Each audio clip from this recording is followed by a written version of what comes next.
บายดีทุกคนอยู่ดีมีแห้งมื้อนี้สิพาไปให้ฮู้จักกับหักหญ้าพื้นเมืองบูฮานเฮาพี่น้องหลายชนิด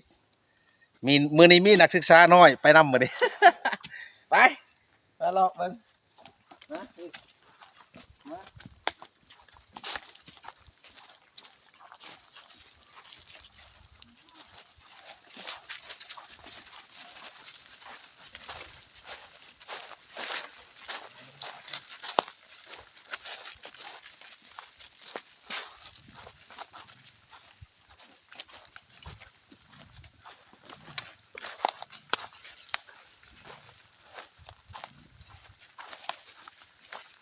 นี่ต้นน้ำเต้านี่ต้นน้ำเต้าต้นน้ำเต้าน้อยมาถ่ายเอาศึกษานี่ต้นน้ำเต้าน้อยนี่เป็นหญ้าสู้กำลังเป็นหญ้าเฮ็ดให้เหือแห้งเฮามานี่ต้นน้ำเต้าน้อยถือไว้นี่เดี๋ยวใบมันนี่ขุดเอาหากเพิ่นไปต้มกินนี่ต้นนี้นี่หูกว้างน้อยบำรุงเลือดบำรุงกำลังหูกว้างน้อยหูกว้างน้อยตัวนี้ถือไว้หูกว้างน้อยหูกว้างน้อยนี่หม้อน้อยยาด่างนี่หม้อน้อยยาด่างนี่ใบมาเบิ่งใกล้ๆนี่หม้อน้อยยาด่างเฮ็ดให้เป็นยาเย็นเป็นยาเย็นแก้พิษนี่ไล่สารพิษเฮ็ดให้ยาเย็นเฮ็ดให้เย็นอยู่ห่างกายเฮาเลยนี่แก้ลำไส้เป็นบาดเป็นแผลหม้อน้อยยานางเป็นยาดีหลายอย่างหม้อน้อยยานาง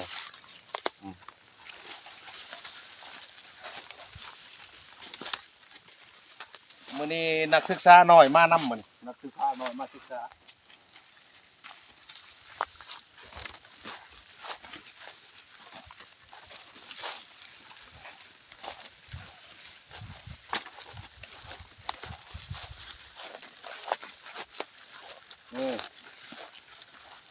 ต้นหัวแมงมีหัวแมงวันต้นหัวแมงมีเอามาเบิ่งใกล้ๆใบมันนี่เด้อนี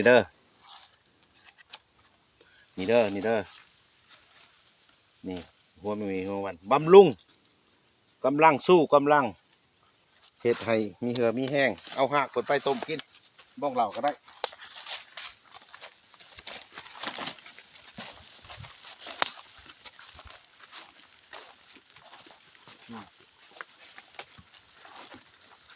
หมากคันจ้อง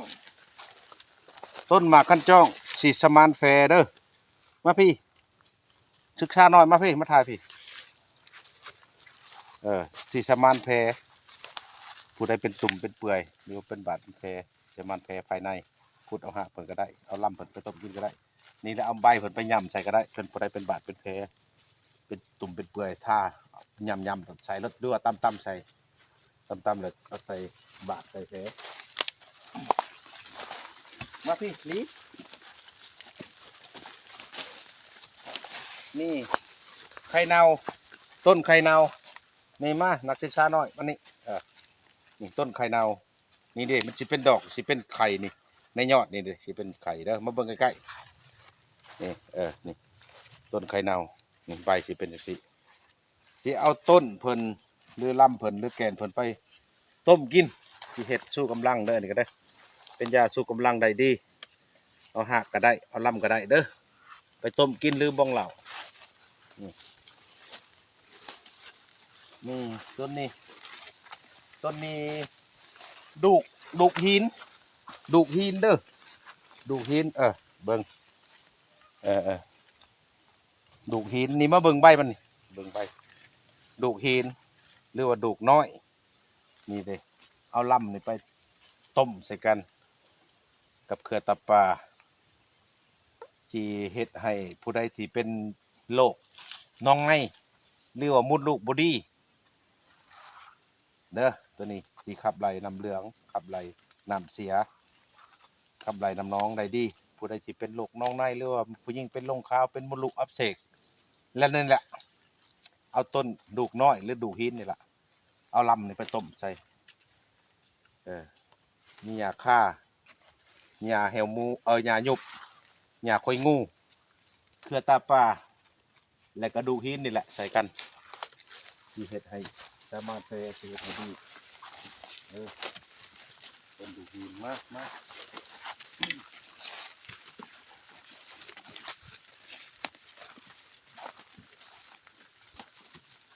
ที่กัน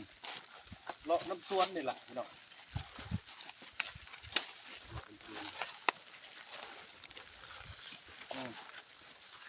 ต้นนี้ต้นหมักหม้อต้นหมักหม้อเวลาเพิ่นเป็นดอกสิเป็นดอกขาวๆงามเดือน4เดือน5ต้นหมักหม้อ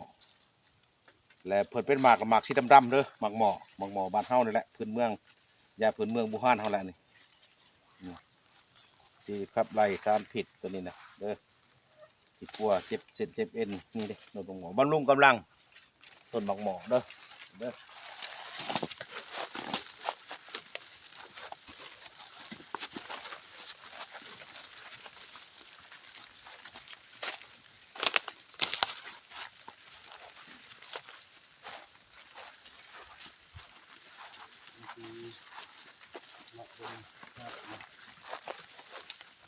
พ่อแล้วนี่พ่อแล้วนี่ข้าวกว้างอ่อนนี่มานี่ข้าวกว้างอ่อนข้าวกว้างอ่อนมาถ่ายใกล้ๆข้าวกว้างอ่อนเด้อหมากเพิ่นสิสุกแล้วนี่เหลืองๆนี่ใบสีชาๆเด้อคนๆเด้อข้าวกว้างอ่อนหอมหักนี่หอมเด้อมาถ่ายเอาหักหอมๆนี่บำรุงกำลังได้ดีเด้อข้าวกว้างอ่อนนี่เด้อนี่จือไว้ยาพื้นเมืองบูฮานเฮาแท้ๆเลยนี่ข้าวกว้างอ่อนนี่ปิดปีเด้อนี่เด้อนี่ปิดปีโอ้แมงใหม่จะกินเลยนี่ปิดปีมาเบิ่งนี่เบิ่งใบนี่มาเบิ่งใกล้ๆนี่มาถ่ายใกล้ๆปิดปีขาวนี่ผู้ใดเป็นเลือดบัวตุ๊ดผู้ยิ่งนะเลือดโลเลือดยังเอาปิดปีนี่ไปต้มกินเอาหักเอาลำเอาใบก็ได้มาใส่กันแต่ว่าซาว่าผู้ใดจะไข่เป็นยากำลุงบำรุงกำลังเป็นคุดเอาหักไปบ้องเหล่าไปต้มกินปิดปีเด้อปิดปีนี่แหละต่างกันแต่ละท้องถิ่นบุคือกันบุคือกันนี่ท้องถิ่นผู้ขาและปิดปีหรือว่าเป็นไงเอาละบ่นี่ขี้หัวเตี้ยนี่ยังขี้หัวเตี้ยนี่แหละขี้หัวเตี้ยนี่เนี่ยมาอาจารย์น้อยเนี่ยมานี่ขี้หัวเตี้ยนี่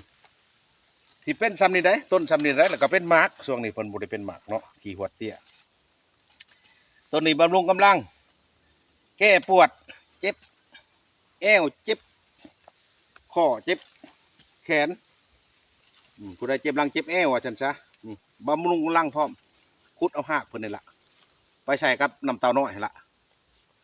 เด้อที่บำรุงกำลังสิแก้เจ็บหลังเจ็บแอวเด้อตัวนี้เด้ออันนี้แหละที่หัวเตี้ยอะไรนี่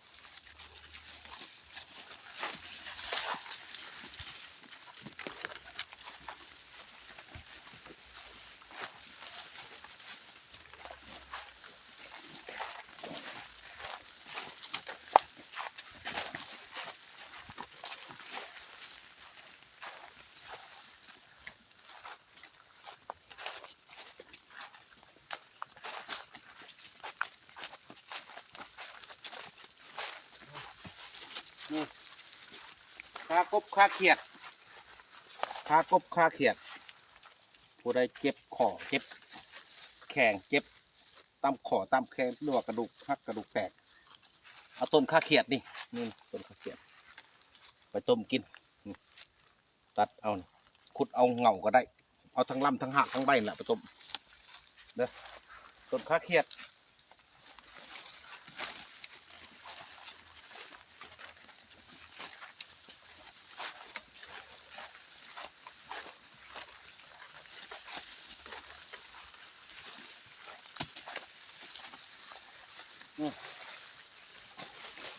หมักเมาหมักเมาน้อยต้นเมาน้อยนี่หมากมันนี่เมาน้อยนี่สิให้เฮ็ดให้ขับถ่ายได้ดีเอาเปลือกหรือเอาลำไปต้มกินขับถ่ายได้ดีผู้ใดสิกินแลบ่ขี้บ่ทายแล้วเอาลำเอาเปลือกเพิ่นนี่แหละไปต้มกิน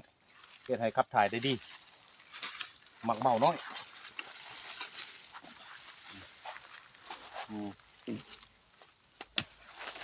เครือมาวอกเครือมาวอกสิเป็นเครือใหญ่อันนี้เครือน้อยเครือมาวอกจื้อเอาเด้อใบดีเด้อใบสีสมานแพรตัวนี้สีสมานแพรปัวตับน้ำปัวตับเอาเครือใส่ไก่เครือใส่ตั้นผู้บางคนเอาเนื้อเครือใส่ตั้นนะเครือใส่ตั้นต้มใส่กันกับขี้มีนเครือที่เห็ดให้ปัวตับนี่ต้นนี้จ้วงจันหอมเด้อจ้วงจันหอมเด้อจ้วงจันหอมหรือว่าพี่น้องคนไทยเอิ้นอบเชยจ้วงจันหอมนี่แหละจื้อไว้นี่จะเห็นบัวใบหอมสีหอมนี่แหละแก่ดีเบาหวานเอาใบเอาลำเพิ่นไปต้มกินก็ได้นี่เด้อแก่เบาหวานหัวใจเบาหวานความดันอยู่นี่แหละเอาไปต้มกินเป็นประจำต้มกินเอาลำเพิ่นนี่แหละเอาแกนเพิ่นนี่แหละไปต้มกินเอาซ้ำนี้มื้อนี้เนาะโจ๊ะซะก่อนเนาะมื้อนี้เนาะคลิปหน้าจังเลาะใหม่เอาอยู่ดีมีแห้งสุขูสุคนมาอยู่ดีมีแห้งสาธุเด้ออย่าเจ็บ